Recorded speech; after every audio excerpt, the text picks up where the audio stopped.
पंथ में कौन सा महात्मा कबीर कहलाया है? क्यों छुपाते हो दुनिया से? खुल के बताओ ना। तो भाई ऐसे बात नहीं बनेगी। जब कोई भी जीव ज्ञान में पक्षपात करने लग जाता है तो मेरे भाई वो पक्षपात किसी और के साथ नहीं, वो अपनी आत्मा के साथ करने लग जाता है। उसको ये नहीं समझ में आता कि वो पक्षपात किसी और के साथ नहीं कर रहा है, वो पक्षपात अपने साथ कर रहा है, अपनी आत्मा के साथ कर रहा है। क्योंकि कबीर साहब कहते हैं, सब काहू का लीजिए साचा शब्द निहार और पक्षपात मत कीजिए, कहें कबीर विचार। जो भी हंस सत्य के साथ पक्षपात करता है उसको 84 लाख जूनों में भटकना पड़ता है, उसको कोई बचा नहीं सकता। तो आपको सचेत करना चाहूंगा मेरे भाइयों कि ये 12वें पंथ के जो काल के दूत हैं, इन लोगों ने क्या मुहिम छेड़ दिया है। ये लोग ये साबित करना चाहते हैं कि हमारे पंथ के जो महात्मा हैं ये रंभदूत के वंशज हैं। और प्रमाण क्या दिखाते हैं कि भगवान भगत दुई नाम धराई, कि भगवान और भगत दोनों का नाम लगा होगा। अब यहां पर तो उन्होंने पंथ के बारे में बोला कि पंथ भगवान और भगत नाम से चलेगा, यानी कि जैसे मैंने पहले बताया था कि राधा और स्वामी, राधा है भगत और स्वामी है भगवान। तो इसको ना मानकर ये लोग ये साबित करने में लगे हैं कि हमारे गुरुओं के जो नाम के साथ दास और साहिब लगा होता है, जैसे हमारे गुरु का नाम है वैराग दास, तो हम जब इनकी कोई पुस्तक छपवाते हैं आश्रम की तरफ से तो भगत अपने गुरु के नाम के साथ साहिब लगा देते हैं, जबकि हमारे गुरु साहिब कभी नहीं कहते कि हमारा नाम वैराग दास साहिब है, वो अपने आप को वैराग दास ही कहते हैं। लेकिन भगत जब पुस्तकें छपवाते हैं तो वो गुरु जी के नाम के साथ साहिब भी लगाते हैं। जैसे धर्मदास जो नाम है, जब धर्मदास वंशज जब उनका कोई नाम छापते हैं, कोई फोटो छापते हैं, तो वो भी लिखते हैं धर्मदास साहिब। गरीबदास जी वाले जब लिखते हैं तो वो भी लिखते हैं बंदी छोड़ गरीबदास जी महाराज या गरीबदास साहिब। तो केवल इस एक नाम के आधार पे रंभदूत ठहराना किसी को, ये मूर्खता नहीं तो और क्या है। अरे हमारे गुरुजी मदन साहिब, आप एक जगह भी मदन दास साहिब नहीं दिखा सकते, क्योंकि आप तो कहते हो कि रंभदूत के वंशज हैं, तो मदन साहिब हमारे प्रथम गुरु हैं। आप मदन साहिब के साथ कहीं भी लिखा दिखा दो कि मदन दास साहिब, कहीं नहीं लिखा जाएगा, क्योंकि कबीर साहब ने उनको साहिब की पदवी दी है, उनको सतनाम का लखाव कराया है, और जिसको सतनाम का लखाव करा दिया जाता है वो स्वयं साहिब ही हो जाता है। इसीलिए कबीर साहब ने मदन गोपाल जी को मदन पति नाम से सुशोभित किया और उनको ये जिम्मेदारी दी कि जैसे एक पति अपनी पत्नी की पूरी रक्षा करता है, इसी प्रकार आप भी जीवों की सारी भ्रमणा को खत्म करके उनको सत्य नाम से जोड़ के उनकी रक्षा करो। इसीलिए उनका नाम मदनपति साहेब रखा गया। तो भाई नाम से कुछ नहीं होता, ज्ञान से ज्ञान की टक्कर होती है, तब समझ में आता है कि अज्ञान क्या है, कौन सा ज्ञान सर्वोपरि है। जब ज्ञान से ज्ञान की टक्कर होती है ये तब समझ में आता है। तो इन हंस मुनि कालदूत के चेलों को मैं सीधा बोलना चाहता हूं कि अगर आप हमारे ज्ञान से टक्कर लेना चाहते हैं, मदन साहिब के पंथ से टक्कर लेना चाहते हैं, तो जो वाणियां मैंने सत्संग में खोली हैं, आप उन्हीं वाणियों पे अपना सत्संग करके दिखाओ। आप उन वाणियों को गलत सिद्ध करके दिखाओ, क्योंकि वो वाणियां मैं घर से लेके नहीं आया, वो वाणियां सारे ग्रंथों में प्रमाणित हैं। एक एक ग्रंथ प्रमाणित है, जिसमें कबीर सागर, बीजक, गुरु ग्रंथ साहब, ऐसे अन्य ग्रंथों की वाणियां शामिल हैं। और आज भी जो मैं जिस वाणी पे सत्संग करने जा रहा हूं वो भी कबीर शब्दावली प्रमाणित ग्रंथ है। आज के ही सत्संग के ऊपर आप सत्संग करके दिखाओ, तब दुनिया जानेगी कि आपके पास मूल ज्ञान है। अन्यथा आप केवल और केवल 52 अक्षरों में स्वयं भी उलझे हुए हो और अपने भक्तों को भी उलझा के उनका जन्म खराब करने के लिए आए हो। तो मेरे भाई पक्षपात करना छोड़ दो और केवल सत्य का साथ दो। अगर सत्य का साथ दिया, सत साहिब तभी बचाएंगे, अन्यथा 184 में भटकना पड़ेगा मेरे भाई, भटकना पड़ेगा। तो इसलिए मैं कहना चाहूंगा कि बिल्कुल पक्षपात मत करो और केवल वाणियों को समझो कि बंदी छोड़ कबीर साहब हमें क्या समझाना चाहते थे। और इन अधूरे गुरुओं ने हमें क्या समझा डाला। बिल्कुल पक्षपात मत करना मेरे भाई, बिल्कुल पक्षपात मत करना। और बताना चाहूंगा, जो कालिंजर जिसको ये मदन साहिब के साथ जोड़ रहे हैं, वो कालिंजर वन को, भाई वो कालिंजर गढ़ लिखा है, गढ़ वन नहीं लिखा है। कालिंजर वन मतलब होता है कालिंजर का जंगल, और गढ़ कालिंजर होता है एक स्थान, कोई शहर, कोई गांव या कोई किला, उसको बोलते हैं। जैसे हमारे यहां सुंदर वन है, जो एक जंगल का नाम है, और सुंदर नगर है, जो एक शहर का नाम है। अब कोई सुंदर वन को सुंदर शहर बना के पेश कर दे, उससे बड़ा मूर्ख इस दुनिया में कोई नहीं। गढ़ कालिंजर रोपा थानो, गढ़ कालिंजर का मतलब होता है कालिंजर गांव या कालिंजर शहर या कोई कालिंजर गढ़ यानी किला, और कालिंजर वन वो भाई बिल्कुल अलग होता है। तो इसीलिए मैं आप सबका विवेक जगाना चाहता हूं कि ये काल के दूत पूरा जोर लगा देंगे एड़ी चोटी का, आपको भ्रमित करने के लिए। लेकिन आपने भ्रमित नहीं होना है मेरे भाइयों, नहीं होना है। जो भी काल का दूत रंभदूत के ऊपर वीडियो बनाता है, आप उससे सबसे पहले यह पूछो कि हंस मुनि काल दूत कौन है, क्योंकि मेरे भाई आपकी आत्मा है। अगर आपने परख नहीं करी, खोजबीन नहीं करी, तो हंस मुनि काल के दूत के हाथों तुम्हारा शिकार हो जाएगा।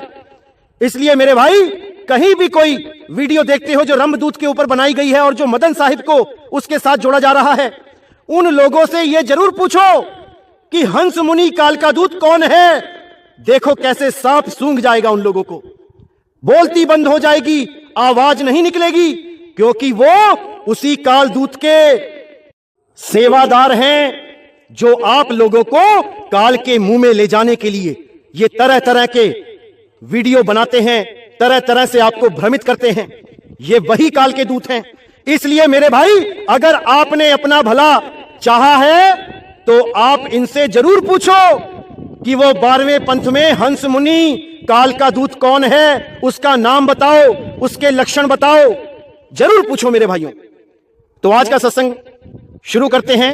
बहुत प्यारी वाणी है, और अगर इस वाणी को आपने समझ लिया तो कोई भी हंस मुनि काल के दूत का चेला आपको भ्रमित नहीं कर पाएगा मेरे भाइयों, नहीं कर पाएगा।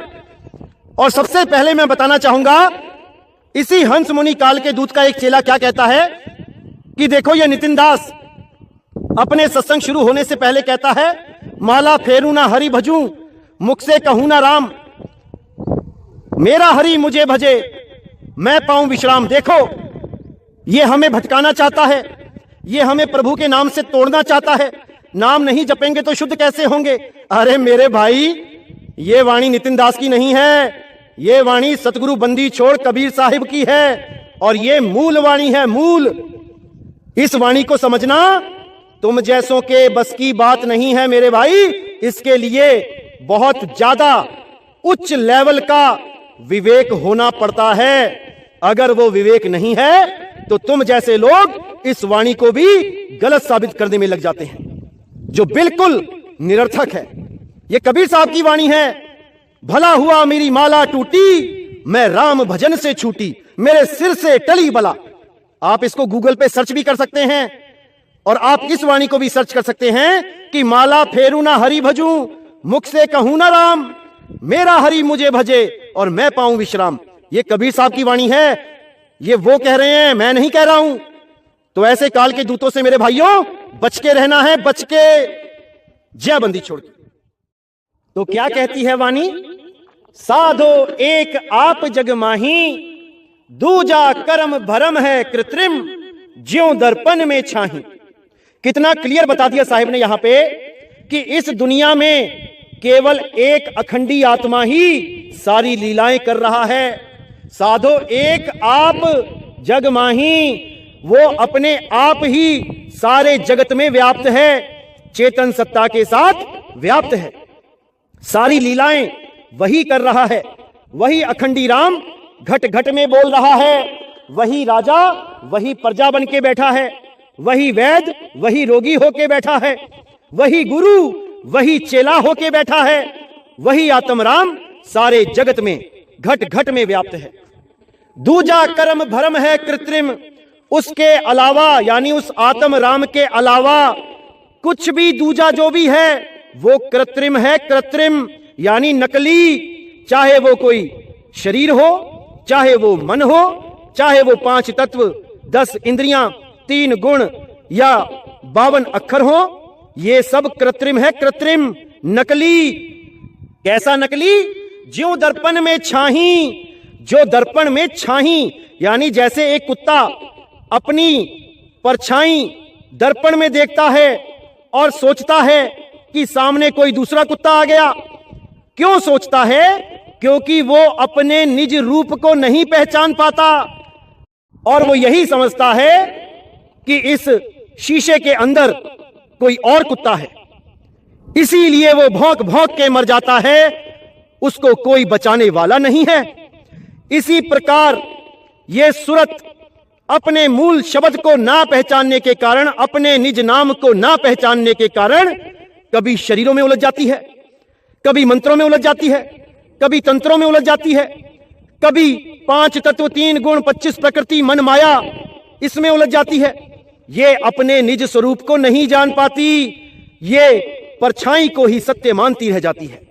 इसीलिए साहिब ने बोला कि दूजा कर्म भरम है कृत्रिम, यानी आत्म ज्ञान को छोड़ के अगर आप कोई भी दूजा कर्म भरम कुछ भी करते हो, कोई पूजा पाठ करते हो, कोई देसी घी की जोत जगाते हो किसी फोटो के आगे जो स्वयं जड़ है, उस फोटो को गिराओ, टेढ़ा करो और देखो क्या सुबह तक वो उठती है? अरे जो फोटो अपने आप उठ नहीं सकती, तुम उसके आगे देसी घी जलाते हो, शर्म आनी चाहिए। वही देसी घी तुम अपने बच्चों को दो, उन गरीबों को दो जिनके नसीब में दूध तक नहीं है। अगर तुम 100 ग्राम घी उनको दे दोगे, वो तुम्हें दिल से दुआएं देंगे। और तुमने उस 100 ग्राम घी का अगर एक फोटो के आगे जला के स्वाहा कर दिया, तो परमात्मा तुम पर कभी खुश नहीं होगा। तुमने खाने वाली वस्तु का सत्यानाश कर दिया। हां, अगर आपका गुरु आपके सामने आ जाता है जीवित, या आपका कोई भगवान जिसकी आप पूजा करते हो वो आ जाता है सामने जीवित, तो उस जीवित को आप जरूर पूजो, उस पे फूल माला भी चढ़ाओ, उसके गले में फूल माला भी डालो, उसकी आरती भी करो, उसके चरण धो के चरणामृत भी लो, कुछ भी करो, लेकिन जीवित की, क्योंकि उसमें अखंडी राम, वो आत्म राम साक्षात प्रकट है। वो आपको विदेही का ज्ञान दे रहा है, वो साक्षात शब्द गुरु उसमें प्रकट है, तभी तो वो अपने स्वरूप की तरह आपको आपका स्वरूप लिखा रहा है। अगर वो अपने स्वरूप को ना जानता होता तो वो आपको भी शरीर घोषित कर देता। लेकिन हमारी दुविधा देखिए, जो हमें यह बताने आता है कि तुम शरीर नहीं हो, तुम एक आत्मा हो, हम उसी को एक शरीर बना के पूजने लग जाते हैं। कैसी दुविधा में हैं हम लोग, कोई नहीं समझ पा रहा है इस बात को। जो परमात्मा हमें यह बताने आता है कि तुम शरीर नहीं, तुम आत्मा हो, हम उसी को शरीर बना के उसकी पूजा करने लग जाते हैं। कितने निम्न स्तर का हमारा विवेक है, कितने निम्न स्तर की हमारी बुद्धि है, हम सोच भी नहीं सकते। तो आप कहते हैं जल तरंग जिमि जलते उपजै, फिर जल माही रहाई, काया झाई 5 तत्व की, बिन से कहां समाई। बहुत ज्यादा गुप्त भेद है इस वाणी में, समझने की कोशिश करना मेरे भाइयों, जरूर समझने की कोशिश करना। तो क्या कहते हैं? जल तरंग जिमि जलते उपजे, यानी जैसे समुद्र एकदम शांत होता है और उस शांत समुद्र के ऊपर जब लहरें चलती हैं तो आप उन लहरों को गिन सकते हो कि कितनी लहरें चल रही हैं, लेकिन वो लहरें होती हुई भी वो जल की ही तरंग है, वो जल ही है। वही लहरें जब शांत हो जाती हैं तो वो जल में ही समा जाती हैं। इसी प्रकार ये जो सूरत है ये शब्द से ही निकली है, और जब इसको शब्द भेदी गुरु मिल जाता है, इसको वापस घर जाने का रास्ता बता देता है, तो ये सूरत शब्द में ही विलीन हो जाती है। जिसके लिए बोला गया है सूरत समाए शब्द में, वाको काल ना खाए। जिसकी भी सूरत शब्द में लीन हो जाती है उसको काल नहीं खा सकता, और जिसकी सूरत तंत्रों में, मंत्रों में, फोटो में, अगरबत्ती में, धूप में, देसी घी में, व्रत में, उपवास में, तीर्थ में, मूर्त में, पाथर में, इनमें उलझी रहती है, उनको दोबारा इस दुनिया में आना पड़ता है, बार बार जन्म लेना पड़ता है, बार बार मरना पड़ता है, अनंतों जन्म, अनंतों मौत उनका इंतजार कर रही होती है। इसीलिए हमें ऐसा गुरु चाहिए जो हमारी सूरत को शब्द गुरु में विलीन कर दे। इसी के लिए बोला काया झाई पांच तत्व की। जो काया है वो झाई है, परछाई है किसकी? पांच तत्व की। बिन से कहां समाई। आज आपकी सूरत इन पांच तत्वों में खेल रही है, लेकिन जब ये पांच तत्व खत्म हो जाएंगे, नष्ट हो जाएंगे, तुम्हें देह छोड़नी पड़ेगी, तब तुम्हारी सूरत कहां जाएगी मेरे भाई? विचार करो। जो गुरु लोग इसी काया में ध्यान लगवाते हैं, कोई नाक पे ध्यान लगवाता है, कोई नाभि में ध्यान लगवाता है, कोई त्रिकुटी में ध्यान लगवा रहा है। अरे भाई अभी तो लगा रहे हो क्योंकि जीवित हो, क्योंकि शरीर में हो। जब ये शरीर छूटेगा तब तुम्हें बाहर निकाला जाएगा, तब कहां जाओगे मेरे भाई? विचार करो कहां जाओगे। इसीलिए साहिब ने बोला है काया झाई पांच तत्व की, बिन से कहां समाई। जब ये बिनस जाएगी तब तुम कहां रहोगे? अभी विचार नहीं किया तो मेरे भाई अंत समय दुखदाई होगा। क्योंकि साहिब ने बोला है शब्द न बिन से देही, कहें कबीर हम शब्द सनेही। कि मैं उस शब्द की बात करता हूं भाई जो कभी बिनसता नहीं है। मैं उन शब्दों की बात नहीं करता जो इस काया के द्वारा उत्पन्न होते हैं और काया खत्म होने के साथ ही वो भी खत्म हो जाते हैं। मैं उस राम नाम की बात नहीं करता जो मुख के द्वारा जपा जाता है। मैं उस राम की बात करता हूं जो सूरत के द्वारा अनुभव किया जाता है। वो शब्द गुरु ही असली राम है, उसी को शब्द स्वरूपी राम कहते हैं मेरे भाई, उसी को शब्द स्वरूपी राम कहते हैं। तो कहते हैं या विधि सदा देह गति तब की, या विधि मन ही विचारी, आया होए न्याय करी न्यारो, परम तत्व निर्वारी। यानी साफ बोल दिया कि या विधि सदा देह गति सबकी, यानी इस देह की जो गति होगी यानी नाश होगा वो सबका होगा, किसी एक के लिए नहीं बताया जा रहा है। सबकी देह का नाश होगा, तब कहां समाओगे? या विधि मन ही विचारी। अपने मन में विचार करो कि जब मौत आएगी, जब तुम्हें शरीर से बाहर निकलना पड़ेगा, तब कहां जाओगे? आया हो न्याय करी न्यारी, परम तत्व निर्वारी। यानी इस देह में रहते हुए तुम अपनी सूरत का न्याय करो। उस न्यारी जगह के बारे में देखो, जानो, जहां पर तुम रह सकते हो बिना देह के। उस विदेह अवस्था में रह सकते हो। कैसे रह सकते हो? परम तत्व निर्वारी। उस परम तत्व का निवेड़ा कर लो मेरे भाई, निवेड़ा कर लो। क्या है परम तत्व? जिसका कभी नाश नहीं होता, जिसके लिए साहिब ने बोला नाम ये नामी सदा सत्य है, दूजा तत्व न कोई, कहें कबीर सुनो वही साधो, भटक मरो मत कोई। तो साहिब ने साफ बोला कि नाम अनाम है, वही परम तत्व है, वही शब्द गुरु है, वही बंदी छोड़ है। उसी को जानना है। उसी नाम अनाम को सत्य नाम कहते हैं। सत्य नाम, जिसको सत्य नाम वाहि गुरु भी बोला जाता है। सतनाम ओम सोहम नहीं है मेरे भाई, नहीं है। ओम सोहम तो काल के नाम है, अक्षर पुरुष के नाम है, जिसके लिए गरीबदास जी ने बोला था ओम सोहम में है ध्रुव पर लादा, ओम सोहम वाद विवादा। उन्होंने ये नहीं बोला कि ओम सोहम सतनाम है, उन्होंने बोला ओम सोहम वाद विवादा, यानी कि कोरी बकवास है, वाद विवाद है। समझ जाओ मेरे भाइयों, इसको समझ जाओ। अब कहते हैं सहजे रहे समाये सहज में, ना कहूं आए ना जावे, धरे ना ध्यान करे नहीं जप तप, राम रहीम न गावे। कितना क्लियर किया है साहिब ने। आप 1% भी अगर बुद्धि रखते हो तो आप इसको बड़े आराम से समझ सकते हो। क्या कहते हैं? सहजे रहे समाये सहज में, यानी उस सहज योग में रहो, उसमें समाये रहो। किसमें? सुरती को शब्द में लगाए रहो, दुनिया भर के काम करते रहो, लेकिन अपनी सूरत को उस शब्द से अलग मत होने दो। उस शब्द में 8 पहर अपनी सूरत को लगा के रखो मेरे भाई, पता नहीं काल का दाव कब लग जाए। अगर काल के दाव लगने से पहले आपने उस शब्द को अनुभव कर लिया तो वो आपका कुछ नहीं बिगाड़ सकता। इसीलिए साहिब ने बोला सुरत फंसी संसार में, तासे पर गई दूर, सुरत बांध स्थिर करो, आठों पहर हुजूर। आठों पहर केवल उस शब्द गुरु का ध्यान धरो, ना कि इन मंत्रों का या इन देही गुरुओं का ध्यान करना है। अरे नहीं भाई, देही गुरु का ध्यान करने के लिए आपको आंखें चाहिए। जो बेचारा बंदा ही अंधा है वो कैसे पहचानेगा कि कौन से देह गुरु से मैंने अपनी मुक्ति करवानी है, कौन सा रूप लेके वो परमात्मा मुझे बचाने आएगा। वो तो कभी पहचान ही नहीं पाएगा कि कहीं काल तो नहीं आ गया गुरु का रूप लेके। क्योंकि रानी इंदुमती का जो किस्सा था कबीर सागर में, उसमें काल निरंजन कबीर साहब का रूप बना के रानी इंदुमती को ठगने के लिए आता है। तो भाई जब कबीर साहब का रूप बना सकता है तो आपके गुरुओं का क्यों नहीं बना सकता? उसके लिए कुछ भी नामुमकिन नहीं है मेरे भाई, तीन लोक में वो कुछ भी कर सकता है। तो इसलिए ये देह गुरु का ध्यान बंद कर दो और विदेह गुरु का ज्ञान पकड़ो और उसमें सदा सदा के लिए समा जाओ, मुक्त हो जाओ। तो कह रहे हैं सहजे रहे समाये सहज में, ना कहूं आए ना जावे।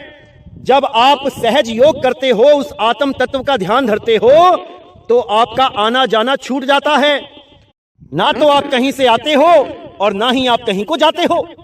इसीलिए बोला आवे ना जावे जन्मे नहीं मरे, सो निज पीव हमारा हो। वो ना तो खुद आता जाता है और ना ही वो आपको आने जाने देता है, उस अटल पद में सदा सदा के लिए स्थित कर देता है।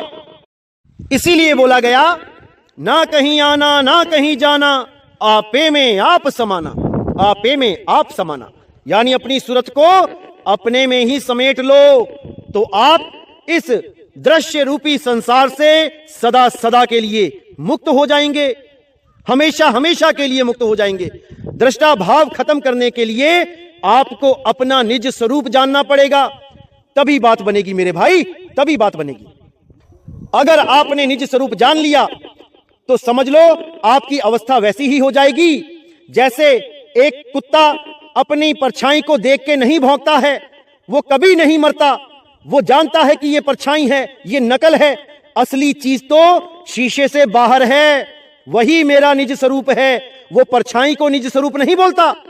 इसी प्रकार आप भी जब अपने निज स्वरूप को जान जाते हो तब आप समझ जाते हो कि मैं शरीर नहीं हूं, मैं एक आत्मदेव हूं। और गीता में भी साफ बोला गया कि आत्मा को कोई काट नहीं सकता, कोई जला नहीं सकता, कोई सुखा नहीं सकता, कोई भिगा नहीं सकता। आप सदा सदा के लिए आत्मदेव हो जाते हो। अब आपको किसी प्रकार की कोई चिंता नहीं रहती। इसीलिए बोला गया कि आत्मज्ञान बिना नर भटके, कभी मथुरा कभी काशी, जल में मीन प्यासी, मोहे देखत आवे हांसी, मोहे देखत आवे हांसी। तो आगे कहते हैं धरे ना ध्यान करे नहीं जप तप, राम रहीम ना गावे। यानी धरे ना ध्यान, कहां पे नहीं ध्यान धरना है?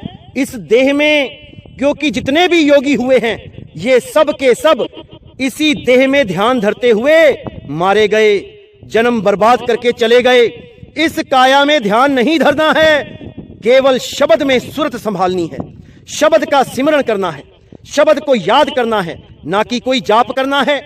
तो यहां साफ बोल दिया धरे ना ध्यान करे नहीं जप तप, कि कोई भी जप और तप नहीं करना है, कोई जाप नहीं करना है। कोई कहे कि ओम कलियम हरियम शरियम करो, मत करो। कोई कहे कि श्वासों में अजपा जाप ओम सोहम करो, मत करो। कोई कहे कि ओम सोहम सत्य कबीर रटो, मत रटो। ये सब छोड़ दो मेरे भाई, केवल और केवल सार शब्द को ग्रहण करो। सार शब्द ही मुक्ति का दाता है। इसीलिए साहिब ने बोला है तंत्र मंत्र सब झूठ है, इनमें ना उलझे कोई, सारे नाम जाने बिना कागा हंस ना होए, कागा हंस ना होए। कि ये जितने भी मंत्र इंसानों के द्वारा बनाए गए हैं इन सबको त्याग दो, और जो स्वयं से ही प्रकाशित है, जो सदा सदा अटल अविनाशी है, उस नाम का सिमरण करो जिसको सत्य नाम बोला जाता है। एको सत्य नाम कर्ता पुरुष, वो सतनाम ही कर्ता पुरुष है। आप कबीर साहब की फोटो कहीं भी देखोगे पुराने ग्रंथों में, उनकी फोटो के साथ सत्य नाम लिखा होता है। वो उनका गुप्त नाम है, वो सतनाम एक कोड है। उस कोड को खोलना सबके बस की बात नहीं है मेरे भाई, इन काल दूतों के बस की बात नहीं है। ये सतनाम को भी खोलेंगे तो काल का ही नाम बता के खोलेंगे कि सतनाम में ओम और सोहम आता है, काल का अक्षर पुरुष का नाम आता है। इनकी बुद्धि पे जो पत्थर पड़े हैं मैं क्या बोलूं। तो मेरे भाई सतनाम क्या है इसको अच्छी तरह समझ लो। सत्य नाम है सार, बूझो संत विवेक करी, उतरो भव जल पार। सतगुरु का उपदेश यही कि सतनाम ही सार है और बाकी जितने नाम हैं वो असार हैं, असार, उनको त्याग दो।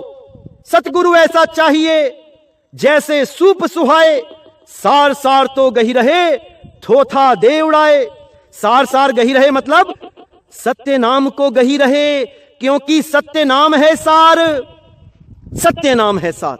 इसीलिए बोला गया सत्य नाम को सिमर के तर गए पतित अनेक, ते ही कारण नहीं छोड़िए सत्य नाम की टेक।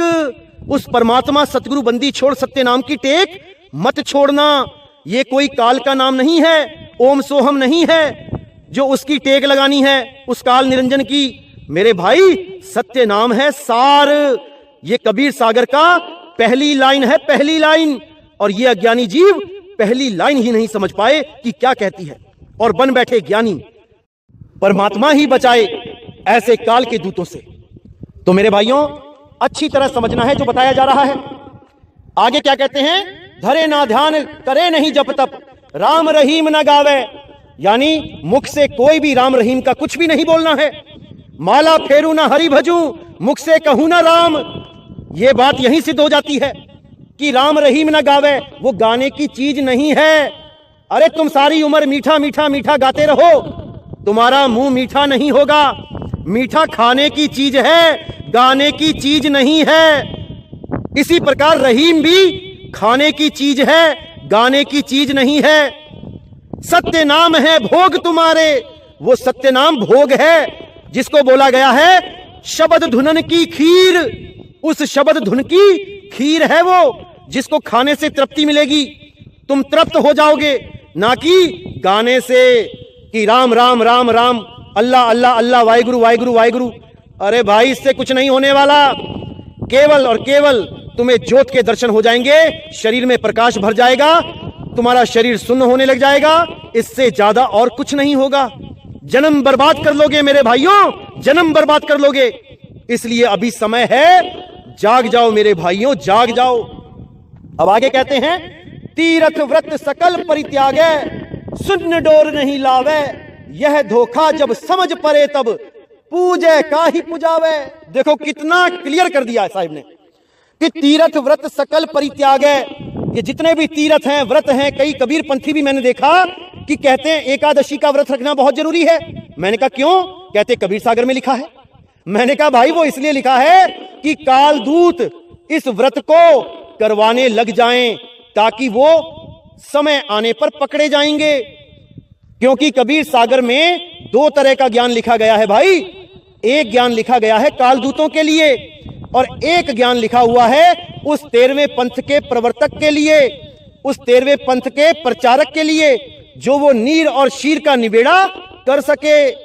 ये काल के दूत जितना भी उसमें कबीर सागर में जो पाखंड यानी कर्मकांड लिखा है, ये सब वही पकड़ के बैठ जाते हैं कि देखो नारियल आरती लिखी है, चौका लिखा है, पान लिखा है, पान खिलाएंगे आपको मीठा वाला, और कहेंगे एकादशी का व्रत लिखा है। देखो अरे बहुत कुछ लिखा है।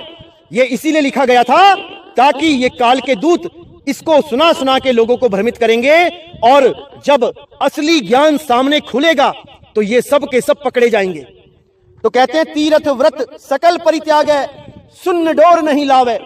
जो सुन्न की एक धुन हो रही है उस पे ध्यान ना धरे, सुन्न में ना जाए, सुन्न समाधि को त्याग दे। यह धोखा जब समझ परे तब, पूजे का ही पुजावे। जब ये इतना सारा धोखा, कौन सा धोखा? ये जप, ये तप, ये राम रहीम, ये तीरथ व्रत, ये सब धोखा है भाई, धोखा।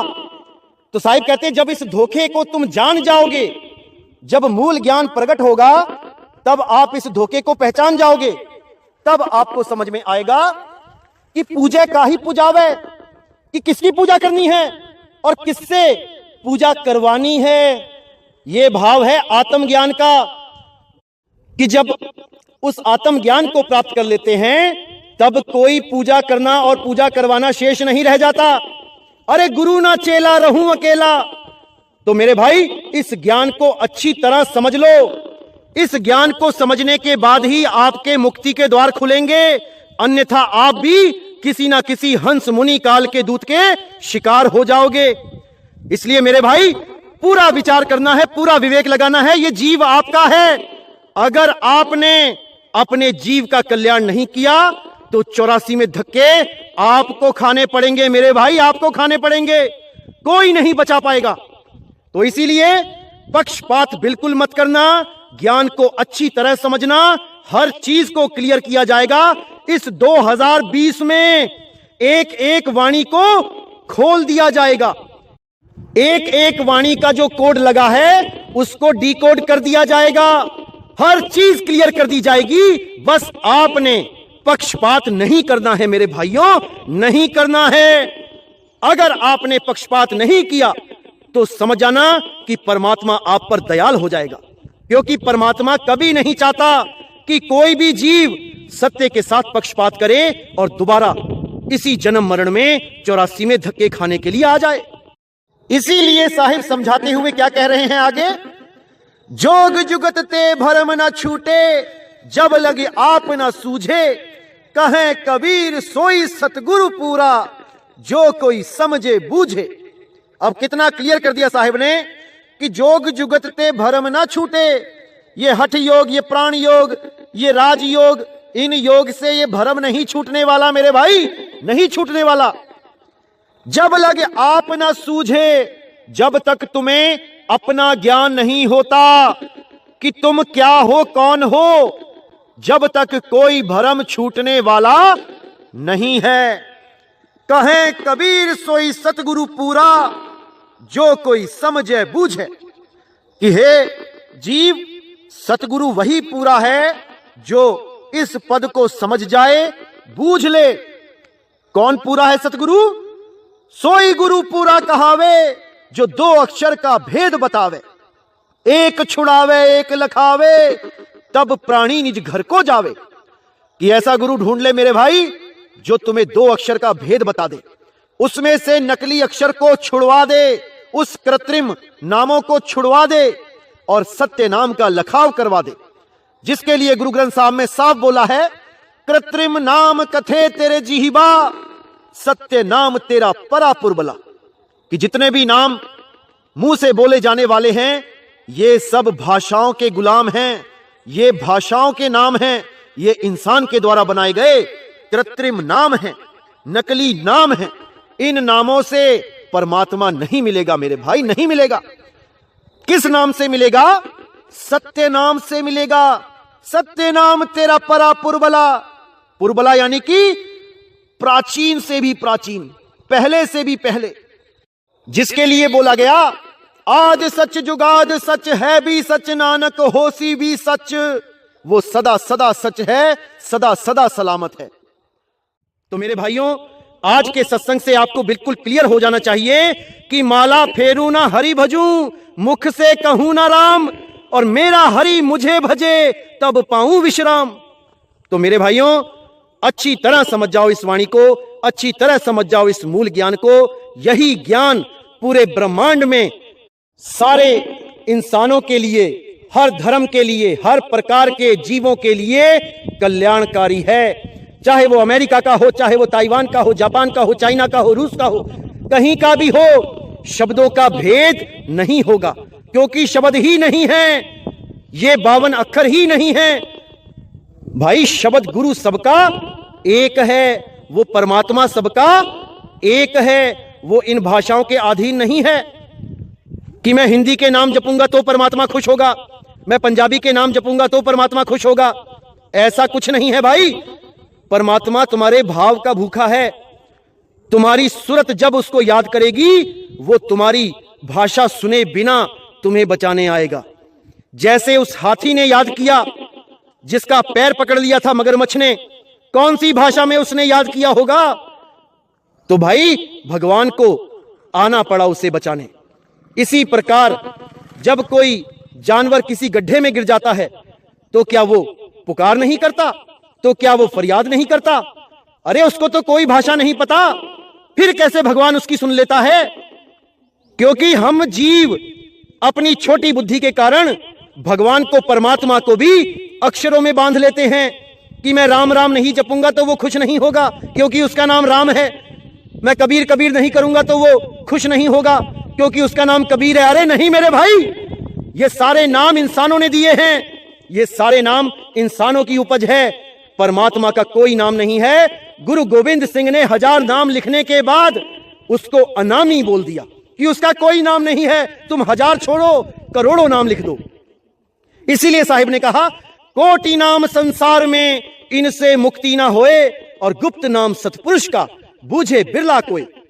कि तुम ये 5, 7, 10 नाम छोड़ो, करोड़ों नाम जप लो, करोड़ों, तब भी तुम उसको खुश नहीं कर पाओगे, क्योंकि वो केवल और केवल निशब्द के द्वारा प्राप्त किया जाता है। वो निशब्द, नितत्व, अखंड नाम, अबोल नाम, अचल नाम जब तक आपको नहीं मिलता तब तक आप उस परमात्मा को प्राप्त नहीं कर सकते। चाहे कितने ही नाम जप लो, कितने ही जन्म बर्बाद कर लो, वो नहीं मिलेगा। तो मेरे भाई अच्छी तरह विचार करो कि क्या करना है, क्योंकि एक जन्म मिला है, आपको बार बार नहीं मिलेगा। पूरा विवेक लगा दो, पूरा, कि क्या समझाया जा रहा है।